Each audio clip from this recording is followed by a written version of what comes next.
चलो आज नया चैप्टर स्टार्ट हो रहा है। एटम्स, जो नेचर ऑफ रेडिएशन सारा हो गया कंप्लीट। तुम लोगों का बैकलॉग वगैरह तुम्हारा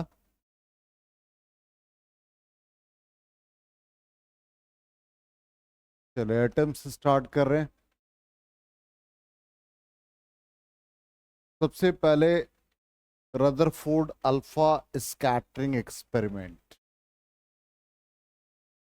इस एक्सपेरिमेंट के हेल्प से हम लोग अल्फा पार्टिकल का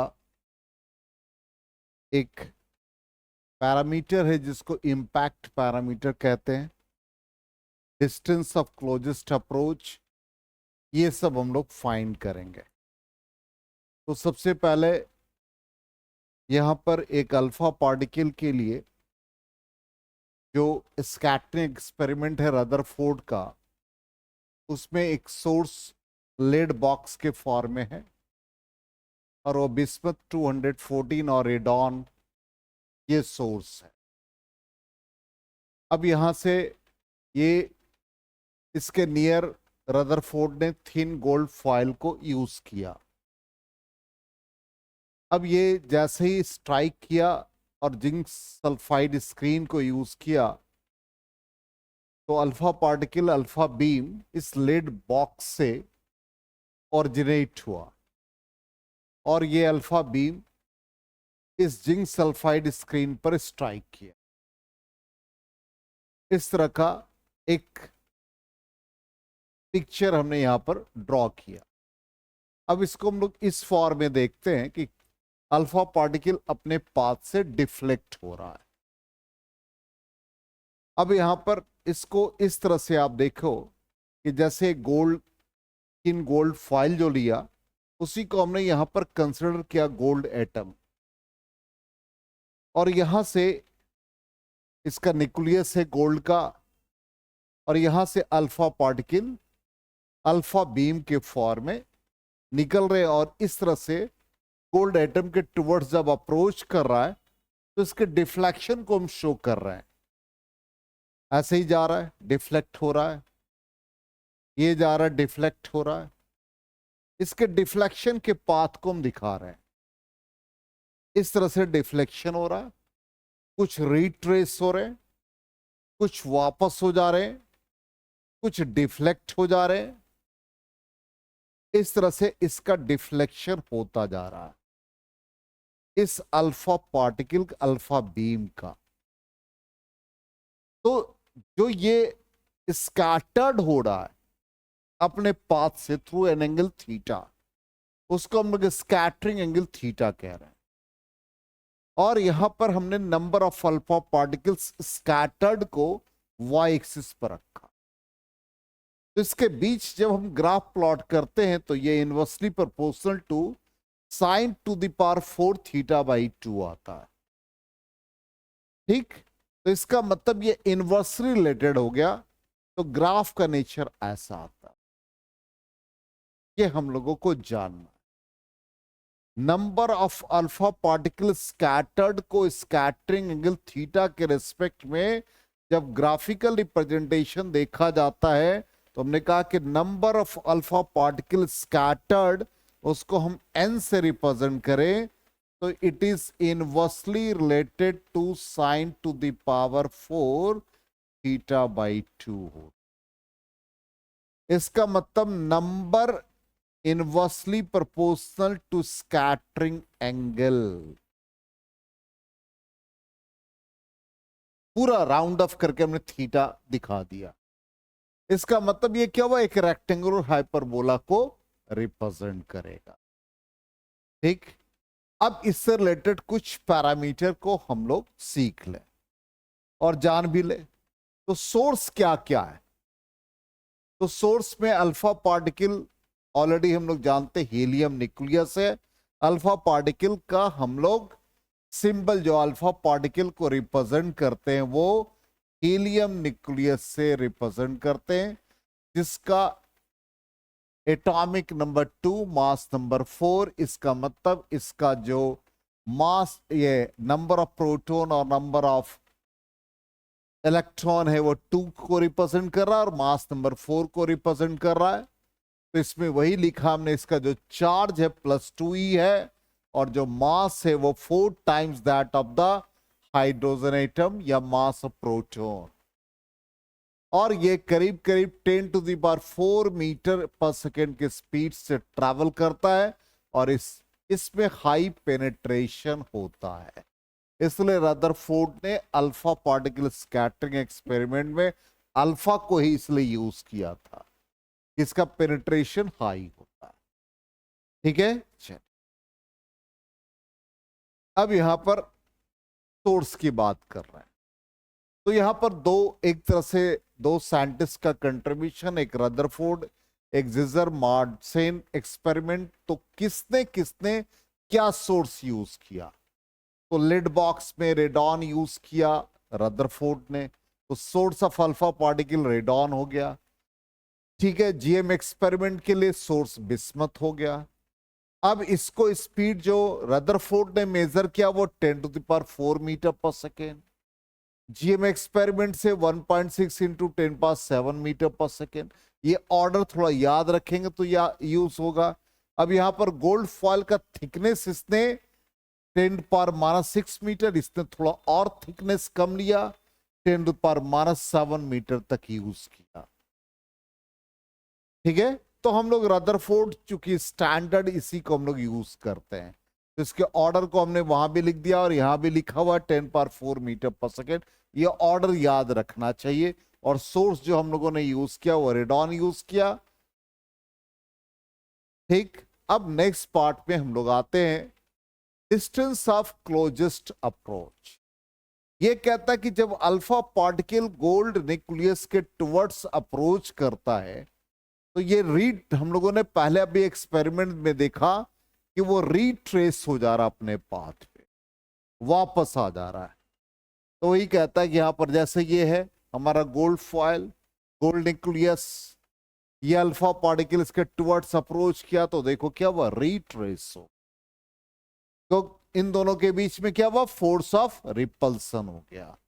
तो जहां से ये रीट्रेस हुआ, ये डिस्टेंस हमारा डिस्टेंस ऑफ क्लोजेस्ट अप्रोच कहलाता है। इसी को हम R0 से रिप्रेजेंट करते हैं और यही हमारा न्यूक्लियर साइज कहलाता है। क्योंकि इस कंडीशन में यहां ये जो काइनेटिक एनर्जी है वो कन्वर्ट हो जाता है इन दोनों के बीच का इलेक्ट्रोस्टैटिक पोटेंशियल एनर्जी। अब यहां पर देख लीजिए, फाइनली जो हमारा इन दोनों के बीच काइनेटिक एनर्जी है, मान लो काइनेटिक एनर्जी किसका, तो ये जो अल्फा पार्टिकल रीट्रेस हुआ, तो kinetic energy of alpha particle is equal to potential energy किसके किसके बीच, गोल्ड न्यूक्लियस और अल्फा पार्टिकल के बीच। तो काइनेटिक एनर्जी को हाफ mv² लिखो या हाफ mu² लिखो। पोटेंशियल एनर्जी हम लोग जानते हैं 1/4 pi epsilon not. Charge Q1 मतलब न्यूक्लियस जो है उसको हम लोग Q1 मान ले गोल्ड न्यूक्लियस के लिए, और अल्फा पार्टिकल पे charge twice of electronic charge. इन दोनों के बीच में जो रिपल्सन हुआ वो कितने डिस्टेंस पर हुआ, R0 पे। तो ये R0 का वैल्यू यदि हम निकाले तो इसको हम लोग K यूज कर लेते हैं। ऊपर वाला टर्म हो गया 2Za² डिवाइड बाय नीचे क्या आ गया, kinetic energy of alpha particle या हाफ mu²। तो डिस्टेंस ऑफ क्लोजेस्ट अप्रोच का वैल्यू यही होगा। क्लियर?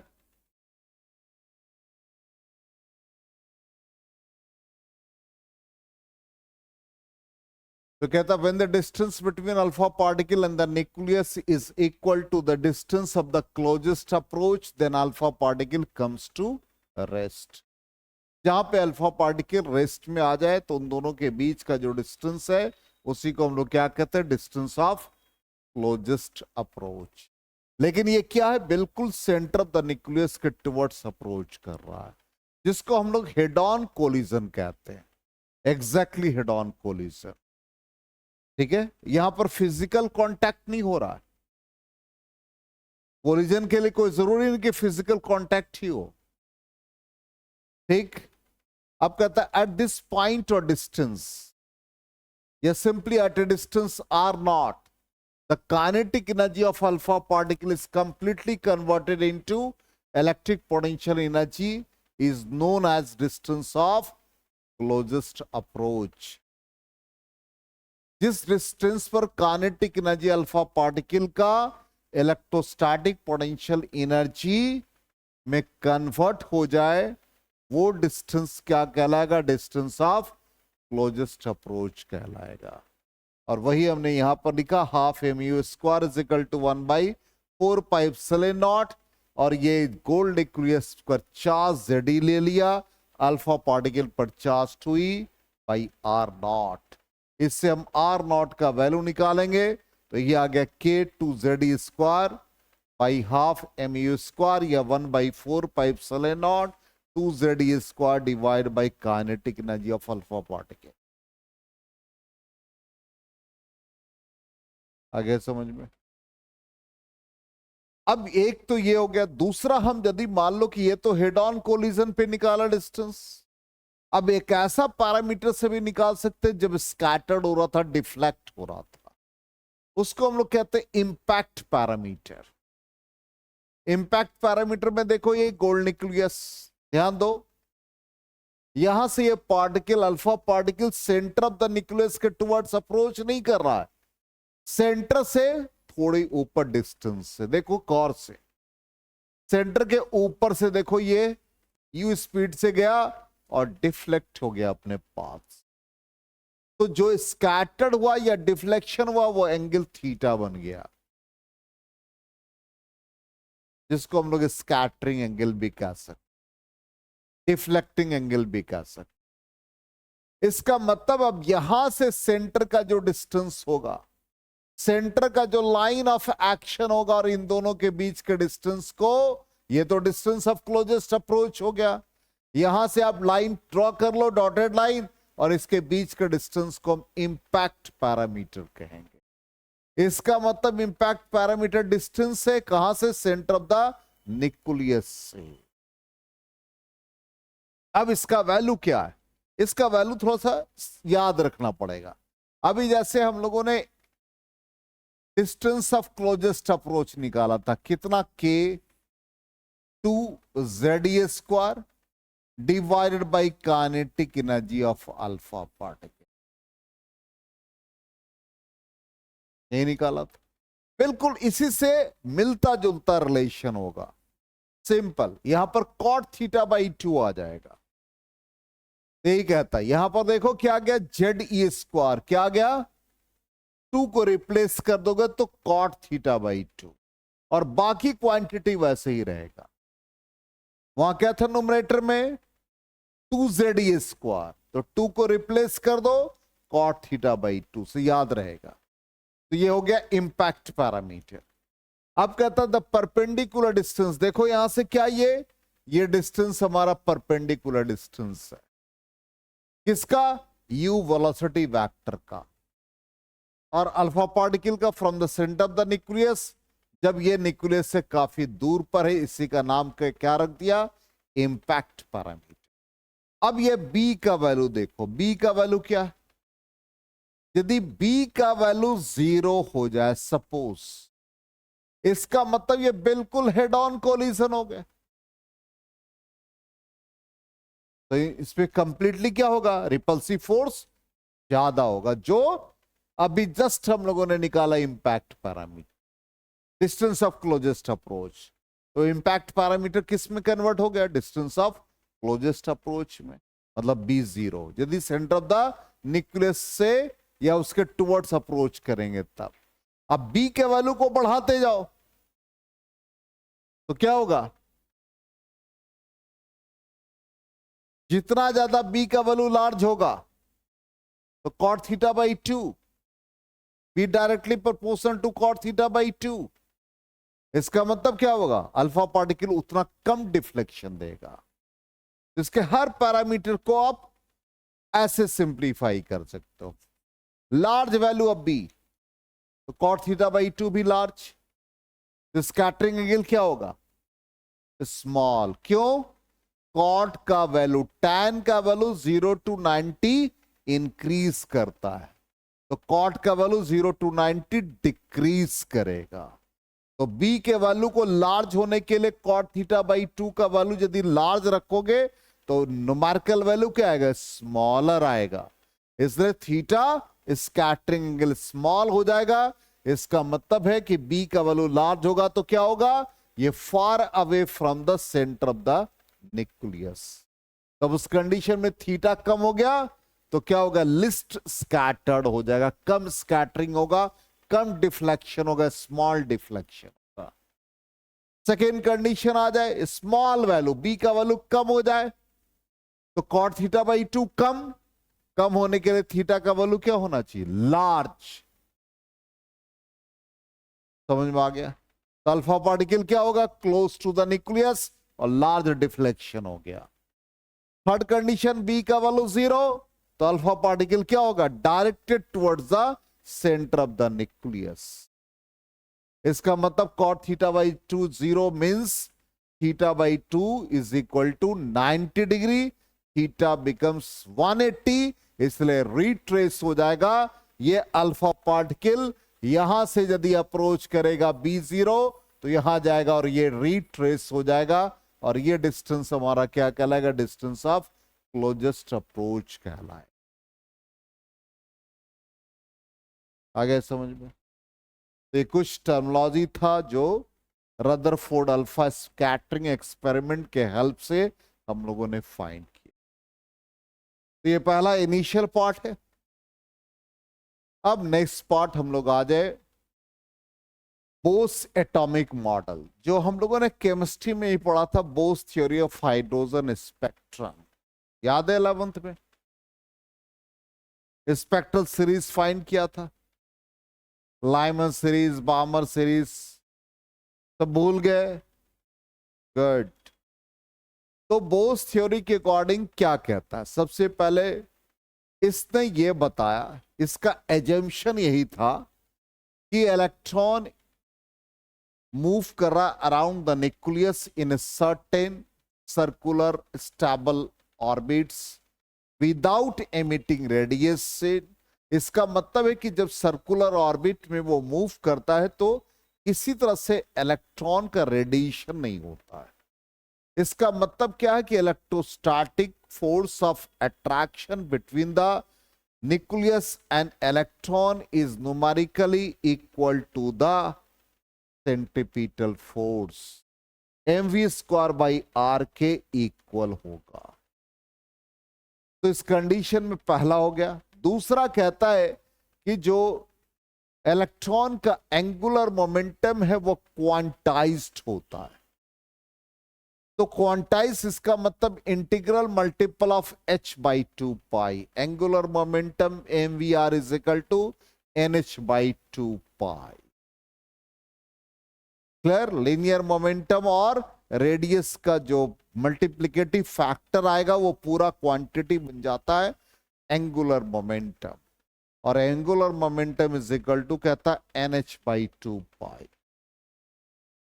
तीसरा कहता है ये इसी में n का वैल्यू 1 2 3 और वो सारा आप n का वैल्यू 1 है तो फर्स्ट ऑर्बिट के लिए निकालेंगे 2 है, इसी तरह से Rn रखेंगे तो nth ऑर्बिट हो जाएगा, Vn रखेंगे तो वेलोसिटी फॉर nth ऑर्बिट। इस तरह से आपको स्पीड और रेडियस फाइंड करना है। थर्ड कहता है कि जब इलेक्ट्रॉन का ट्रांजिशन होता है, रेडिएशन होता है, इलेक्ट्रॉन यदि एक ऑर्बिट से दूसरे ऑर्बिट में जाता है तो डिफरेंस इन एनर्जी जो होता है वो हमेशा in the form of photons, मतलब E2 माइनस E1 लिखेंगे तो in the form of h nu आ जाए। वही कहता है when electron jumps from higher energy orbit E2 to lower energy orbit E1 then difference of energies E2 minus E1 emits in the form of photon. It means E2 minus E1 is equal to h nu. समझ में आ गया। या transition हो या electron जैसे मान लो कि एक ऑर्बिट से दूसरे ऑर्बिट में जा रहा है इन द फॉर्म ऑफ फोटोन्स। ठीक, इसका मतलब है कि यदि अब E1 टू E2 आ रहा है E2 to E1 भी हो सकता है। तो डिफरेंस इन एनर्जी जो भी आएगा वो एच न्यू के फॉर्म में हो। ये तीन पॉसिबिलिटीज। तो पहला हमको क्या मिलेगा, बोलो, पहला क्या मिला? इलेक्ट्रॉन्स जब सर्कुलर ऑर्बिट में है तो necessary centripetal force provides the electrostatic force of attraction between the nucleus and the electron, means mv²/r is equal to क्या बनेगा, 1/4πε0 Q1 Q2/r²। Q1 में तो न्यूक्लियस का हम चार्ज रख देंगे, Q2 का मतलब इलेक्ट्रॉन का चार्ज रखें। दूसरा, एंगुलर मोमेंटम रिवॉल्विंग इलेक्ट्रॉन का क्वांटाइज्ड होता है, that is mvr is equal to nh/2π। तीसरा क्या मिला है, इलेक्ट्रॉन का ट्रांजिशन, या इलेक्ट्रॉन एक ऑर्बिट से दूसरे ऑर्बिट में जाता तो difference in energy release in the form of photons, means E2 - E1 is equal to h nu. अब इसी के बेसिस पे हम लोग रिजल्ट निकालेंगे। क्या क्या निकालेंगे? रिवॉल्विंग इलेक्ट्रॉन का स्पीड निकालेंगे, किस ऑर्बिट में है, ऑर्बिटल रेडियस निकाल लेंगे। उसी के बेसिस पर यदि हम हाइड्रोजन एटम लेंगे तो उस कंडीशन में बोर्स रेडियस कहलाता है। ठीक, नेक्स्ट क्वांटिटी एंगुलर स्पीड निकाल सकते हैं, फ्रीक्वेंसी निकाल सकते हैं, टाइम पीरियड निकाल सकते हैं, एंगुलर मोमेंटम निकाल सकते हैं, करंट निकाल सकते हैं और मैग्नेटिक मोमेंट भी निकाल सकते हैं। इतने पैरामीटर हम लोग निकाल सकते हैं। ठीक, अब आ जाइए, ड्रॉबैक क्या था ये भी जानना चाहिए। तो पहला ड्रॉबैक था only for one electron atom, that is hydrogen, helium, lithium, sodium, एक इलेक्ट्रॉन। ठीक, दूसरा ड्रॉबैक क्या था, हमने क्या लिया, सर्कुलर। समरफील्ड ने क्या लिया था, एलिप्टिकल लिया था। तीसरा ड्रॉबैक क्या है, इंटेंसिटी ऑफ स्पेक्ट्रल लाइंस नहीं बता पाया, सिर्फ ट्रांजिशन बताया, इंटेंसिटी के बारे में कहीं कोई जिक्र नहीं है। न्यूक्लियस को उसने स्टेशनरी एज्यूम किया, और लेकिन कहता है कि न्यूक्लियस स्टेशनरी है, लेकिन कहता अबाउट इट्स ओन एक्सिस वो रोटेट कर रहा है। ठीक, अब इसने जीमान इफेक्ट में क्या हुआ, जो स्पेक्ट्रल लाइंस आए थे वो due to application of magnetic field, और स्टार्क इफेक्ट में जो स्प्लिटिंग हुआ था ड्यू टू इलेक्ट्रिक फील्ड, इसमें हो गया था मैग्नेटिक फील्ड जीमान इफेक्ट में, और स्टार्क इफेक्ट में इलेक्ट्रिक फील्ड। ये सब इसका ड्रॉबैक था। ठीक, और उसके बाद doublets of spectrum like sodium, जैसे मान लो सोडियम के दो लाइन D1 और D2 लाइन, इसको वो एक्सप्लेन नहीं कर पाया। तो ये सब इसके ड्रॉबैक। अब आ जाए हम लोग मैथमेटिकल पार्ट के लिए। हाइड्रोजन, और जैसे यहां पर सिंपली हमने रेडियस निकालने के लिए एक एजम्पशन ले लिया, यही हमारा फिगर है कि भाई न्यूक्लियस है जिस पे चार्ज Zd है, और इलेक्ट्रॉन रिवॉल्व कर रहे हैं जिसके मास m है, और इलेक्ट्रॉनिक चार्ज E है। ठीक, अब हम लोग पहला उस थ्योरी के जो पॉस्टुलेट्स हैं उस पे आ जाए। ठीक है, just a minute.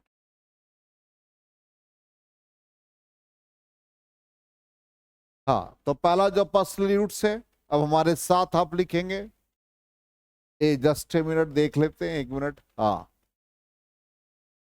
Force of attraction provides the centripetal force, ये इक्वेशन पहला है।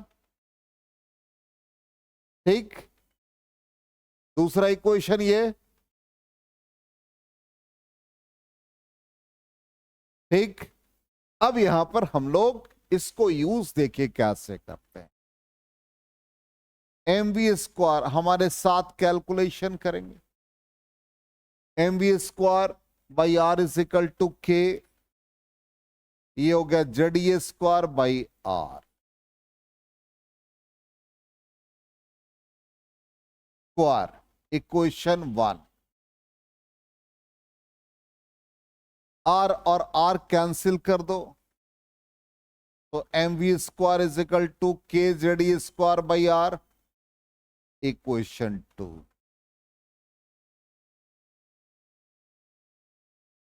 Angular momentum quantised mvr is equal to nh by 2 pi equation 3।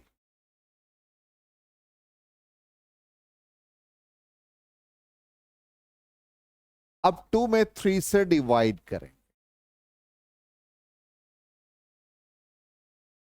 2 में 3 से डिवाइड करते हैं, इक्वेशन 2 में 3 से डिवाइड कर दो, तो क्या हो गया M V square divide by M V R K Z E square by R, और ये 2 पाई ऊपर चला जाएगा और नीचे NH हो जाएगा। क्या सही है? देखो अब इससे M और M कैंसिल, V और V cancel, R R cancel. V का वैल्यू क्या आ गया 2 पाई के जेड स्क्वायर बाई NH।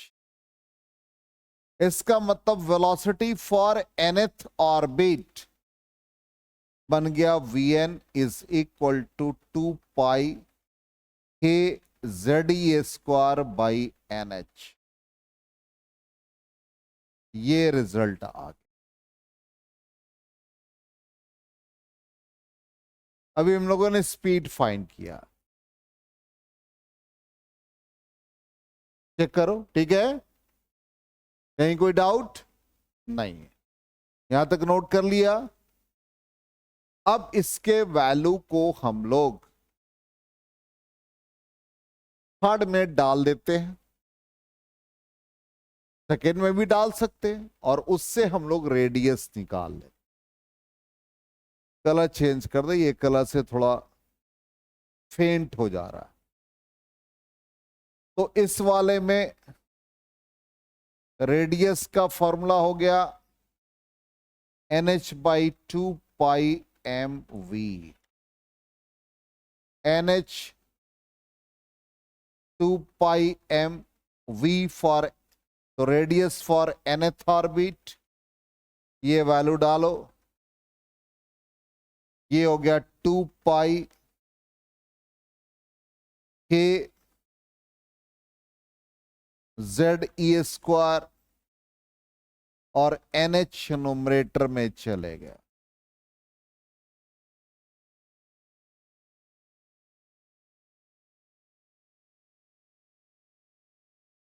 तो क्या बन गया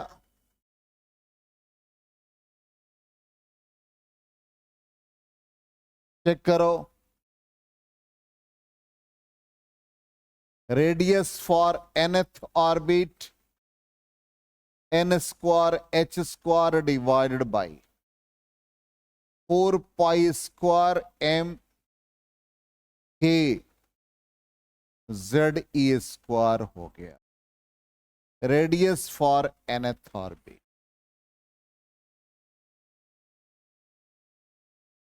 अब यहां देखिए, हम n का वैल्यू 1 डाल दें, clear? m is equal to 1, z is equal to 1, क्या m, sorry z not m, 1 for hydrogen atom. तो इसको हम लोग R नॉट से रिप्रेजेंट करेंगे, तो क्या बन जाएगा ये H square 4 pi square M के ई स्क्वायर।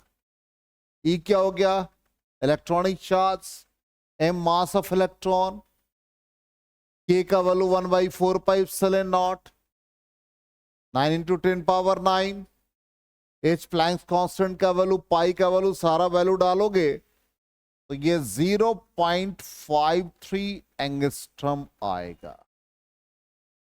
और इसी को हम लोग कहते हैं Bohr's radius. It is known as Bohr's radius.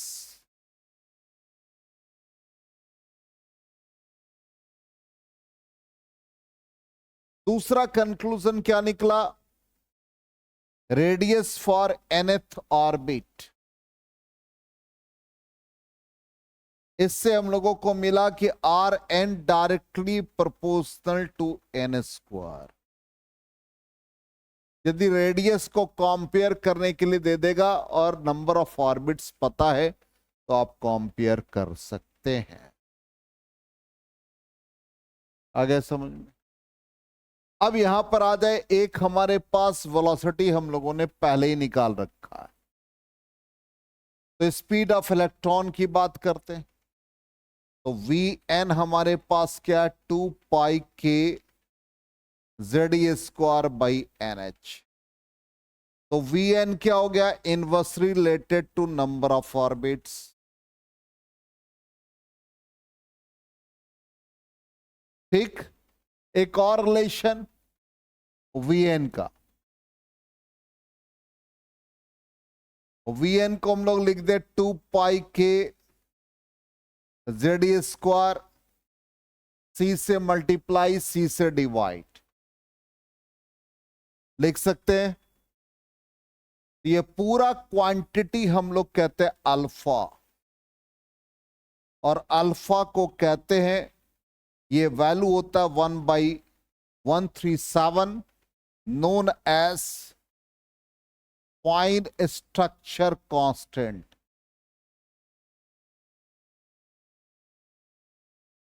इसलिए V N velocity for nth orbit alpha C by N हो जाएगा।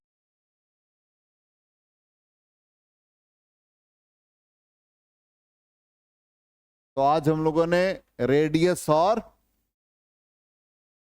स्पीड निकाला। नेक्स्ट क्लास में हम लोग angular speed, frequency, time period इसी के हेल्प से निकालेंगे।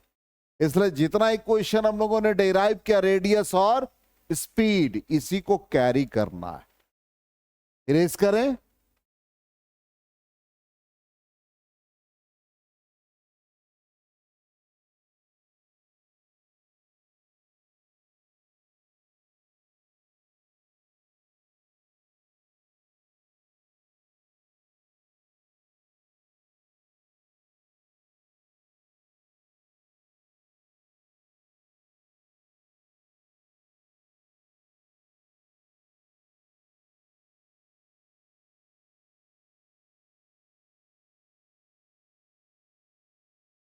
हो गया?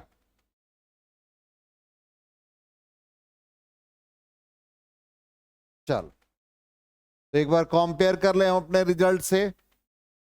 ये आया radius for nth orbit 0.53 angstrom, nth orbit directly proportional to n square, और स्पीड ऑफ इलेक्ट्रॉन इसी फॉर्म में आ गया।